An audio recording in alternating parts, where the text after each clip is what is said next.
Hello friends, welcome to தியாஸ் tasty kitchen. இன்றைக்கி நம்மளோட கிச்சனில் 3 முட்டை அப்புறம் 3 தக்காளி இதை வச்சு சிம்பிளாக ஒரு ஸ்நாக்ஸ் ரெசிபி தான் பார்க்க போகிறோம். 3 தக்காளியுமே நல்லா வாஷ் பண்ணி எடுத்துக்கோங்க. தக்காளி பார்த்திங்கன்னா கொஞ்சம் அழுத்தமாக இருக்கணும். ரொம்ப கொலன்னு இருந்ததுன்னா உங்களுக்கு கட் பண்ணுறதுக்கு வராது. அதனால் லேசாக அழுத்தமான தக்காளியை பார்த்து எடுத்துக்கோங்க.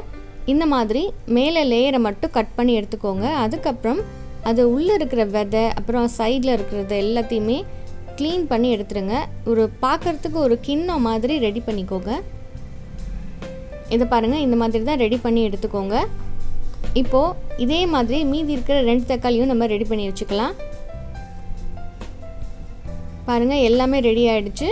இதை இப்போ தனியாக எடுத்து வச்சிடலாம். இப்போது ஒரு பவுலில் ஒரு 2 டேபிள் ஸ்பூன் அளவுக்கு தண்ணி ஊற்றிக்கோங்க. அதில் 2 கைப்பிடி அளவுக்கு வெங்காயம், அதாவது கொஞ்சமாக ஒரு 2 டேபிள் ஸ்பூன் அளவுக்கு, அப்புறம் ஒரு பச்சை மிளகாய், கொஞ்சோண்டு கொத்தமல்லி, ஒரு 1/4 ஸ்பூன் அளவுக்கு மிளகாத்தூள், தேவையான அளவுக்கு உப்பு சேர்த்துக்கோங்க. அப்புறம் கொஞ்சோண்டு மஞ்சத்தூள். இது எல்லாத்தையும் சேர்த்து நல்லா ஒரு தடவை கலந்துடுங்க.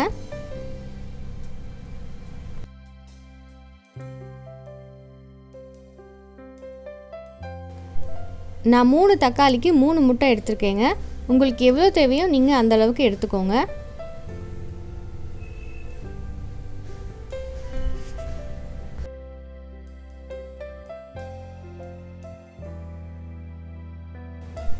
இதை நல்லா கலந்து விட்டுருங்க. இதில் வேறு ஏதாவது மசாலா, அதாவது பிரியாணி மசாலா, கரம் மசாலா, உங்களுக்கு எது வேணாலும் நீங்கள் சேர்த்துக்கலாம்.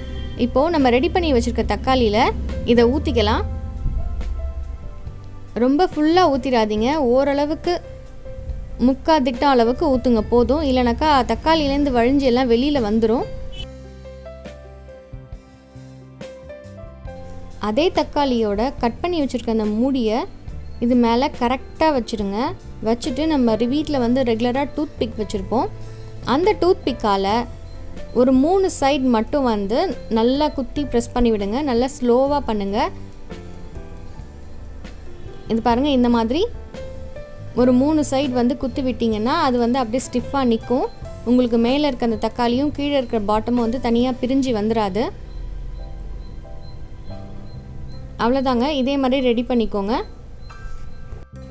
இப்போது இதை நான் ஒரு சில்வர் பவுலில் வச்சிடுறேன். இதே மாதிரி எல்லா தக்காளியும் நம்ம ரெடி பண்ணி வச்சிடலாம்.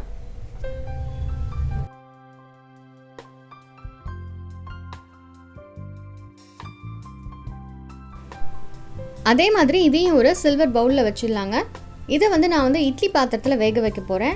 அதனால் இட்லி பாத்திரத்தில் தண்ணி ஊற்றி ஏற்கனவே நல்லா கொதிக்க விட்டு வச்சுருக்கேன். பாருங்கள், தண்ணி நல்லா கொதிச்சிருக்கும்.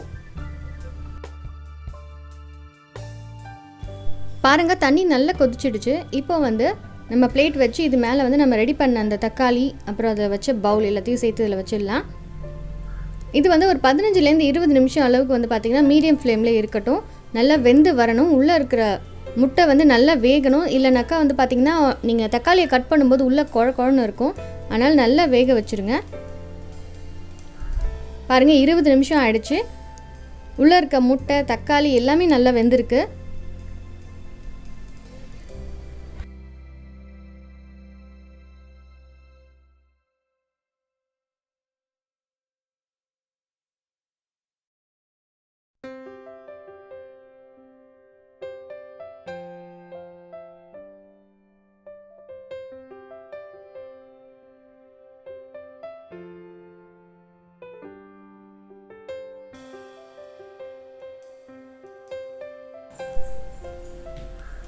இதில் இருக்க டூத் பிக்கை நம்ம எடுக்கும்போதே நமக்கு தெரியுங்க உள்ளே இருக்கிற முட்டை வெந்துருச்சா இல்லையான்றது. டூத் பிக் க்ளீனாக இருந்தது அப்படின்னா உள்ளே நல்லா வெந்திருக்குன்னு அர்த்தம்.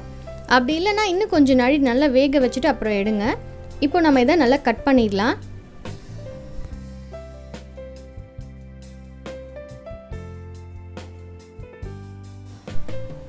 நல்லா பொறுமையாக கட் பண்ணுங்கள். அப்போ தான் பார்த்திங்கன்னா தக்காளி உடஞ்சி வராது.